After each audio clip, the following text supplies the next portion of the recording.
Donc on va faire la correction des activités sur les piles, c'est-à-dire les activités de la page 120, 121, 122 et 123. On va démarrer avec la pile Volta. Donc la pile Volta, on vous demandait pourquoi est-ce qu'on utilisait de l'eau très salée à la place de l'eau pure pour la constitution de cette pile. En fait, tout simplement, votre eau salée elle va correspondre à votre pont salin. Et le pont salin, à l'intérieur, il faut absolument qu'il y ait des ions, sinon ça ne peut pas fonctionner. Et donc c'est bien pour ça qu'on a pris de l'eau salée et non pas de l'eau pure, puisque dans l'eau pure, il n'y a pas d'ions.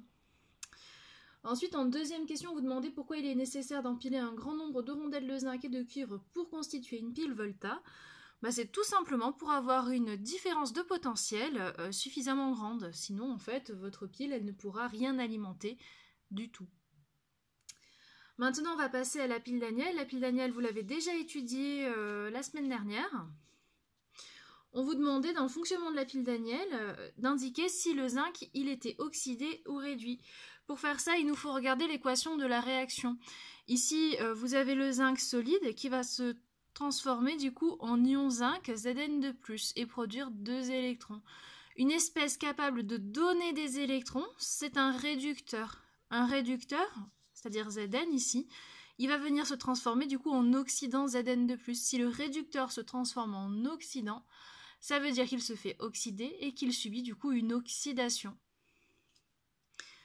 Ensuite, on vous demandait de retrouver par le calcul la force électromotrice de la pile Daniel. Alors pour retrouver la force électromotrice de la pile Daniel, il vous fallait aller regarder vos potentiels standards d'oxydoréduction pour vos deux couples. Vous aviez d'un côté une demi-pile avec une électrode de zinc et une solution où il y avait des ions Zn2+. Le E0 de ce couple-ci, c'est moins 0,76 volts.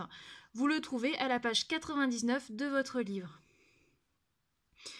On va pareil aller regarder le E0, c'est-à-dire le potentiel standard d'oxydoréduction pour le couple Cu2 plus Cu, et on trouve 0,34 volts.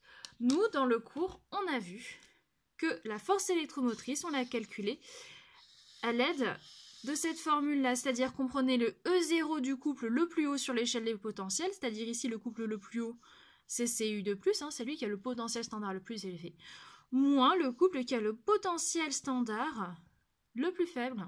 On se retrouve du coup avec E0 du couple du cuivre, moins le E0 du couple du zinc, ce qui nous donne 0,34 moins 0,76, ce qui nous donne bien 1,1 volt. On va passer du coup à la pile Leclanché.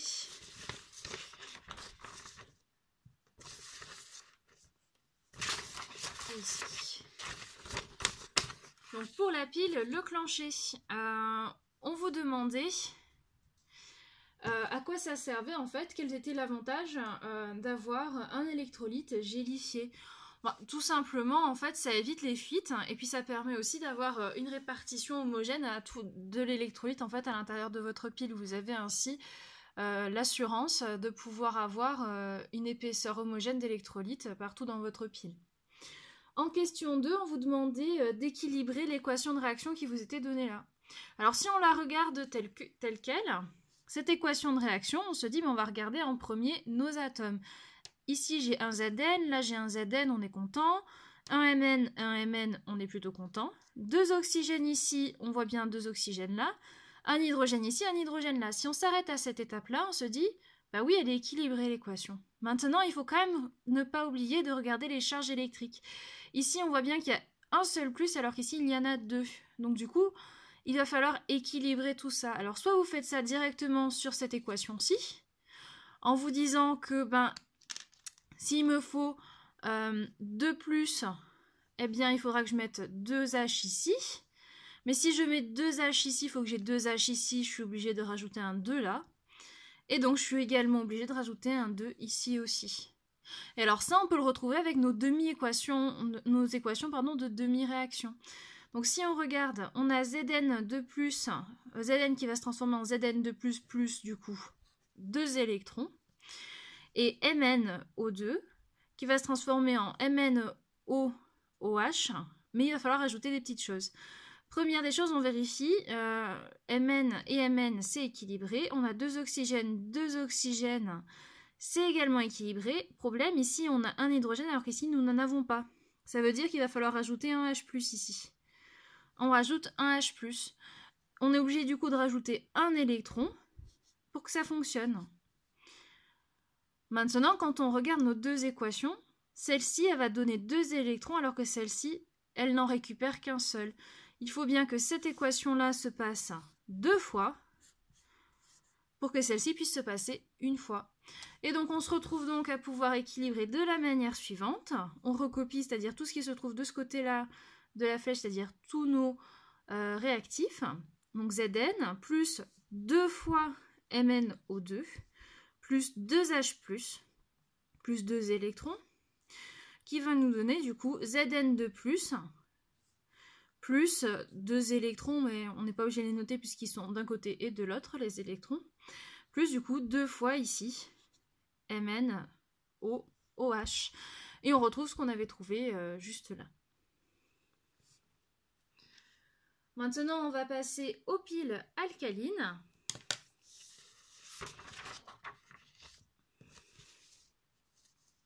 Donc pour les piles alcalines, on vous demandait dans un premier temps de justifier le fait que toutes les piles, particulièrement les piles boutons, doivent être collectées après usage dans des conteneurs un peu spéciaux. Tout simplement, si vous lisez attentivement le document, on vous dit que certaines piles peuvent contenir de l'argent, du mercure. Et en fait, tout ça, c'est assez polluant, surtout le mercure. Ça peut être toxique et polluant. Donc pour limiter la pollution, l'argent, en plus, on peut le récupérer après, ça coûte quand même assez cher.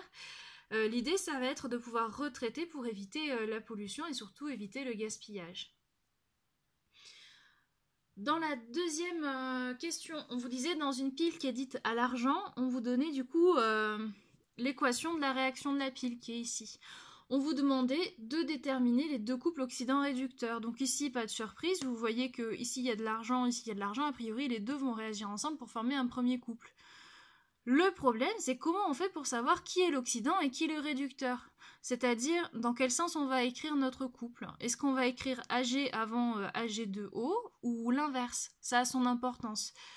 Eh bien, pour le savoir, vous n'avez pas d'autre choix que d'écrire en fait l'équation de la réaction, de la demi-réaction. C'est-à-dire, on veut voir de quelle manière Ag2O va pouvoir se transformer en Ag solide. Et donc, vous trouvez normalement cette équation-ci quand vous équilibrez. Et vous trouvez donc du coup que Ag2O, c'est lui qui se trouve du côté des électrons. Ça veut dire que c'est lui qui est l'oxydant. C'est lui donc qu'on écrit en premier. Alors, je vous rappelle que dans un couple oxydant-réducteur, on écrit toujours l'oxydant slash le réducteur.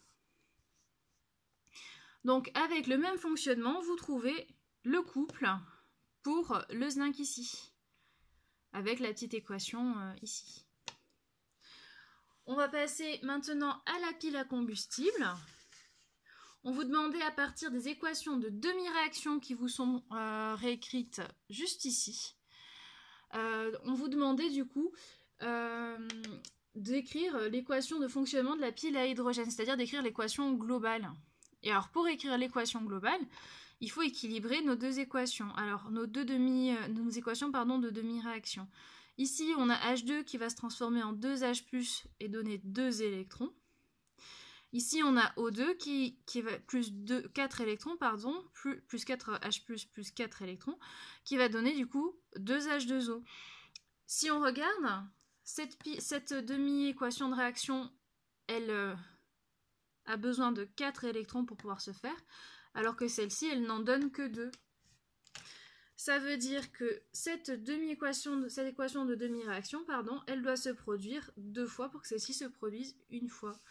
On se retrouve donc, quand on fait la somme de nos deux équations de demi-réaction, on se retrouve du coup à devoir faire 2H2 plus O2 plus 4H+, plus 4 électrons, qui va nous donner du coup 2 fois 2, c'est-à-dire 4H+, plus 2 fois 2, 4 électrons, plus 2H2O.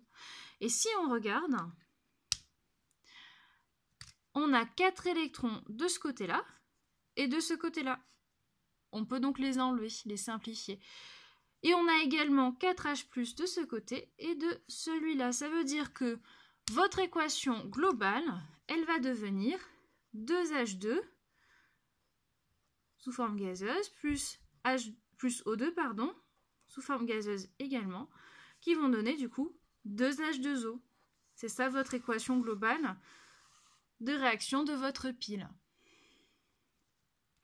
Ensuite, on vous demandait, par analogie avec un moteur thermique, d'indiquer qui était le combustible et qui était le comburant dans cette pile, puisqu'on dit qu'il s'agit d'une pile à combustible. C'est simple, l'oxygène, il joue toujours le même rôle, qui est le rôle du comburant, c'est-à-dire qu'il permet à la combustion d'avoir lieu, le dioxygène. Donc le comburant, ça sera O2, et le combustible, c'est-à-dire l'espèce chimique qui va subir la combustion. Ici, le combustible, si O2 c'est le combustible c'est forcément H2. En dernière question, vous demandez de justifier les expressions pile propre et fonctionnement illimité. Pourquoi est-ce qu'on dit que c'est une pile propre? Tout simplement parce que les seuls rejets, ça sera de l'eau pure. Et pourquoi est-ce qu'on dit que c'est une pile qui a un fonctionnement illimité? Tout simplement parce que le dioxygène, on en a partout autour de nous. Et le dihydrogène, H2, il est très facile d'en produire à partir de molécules d'eau notamment.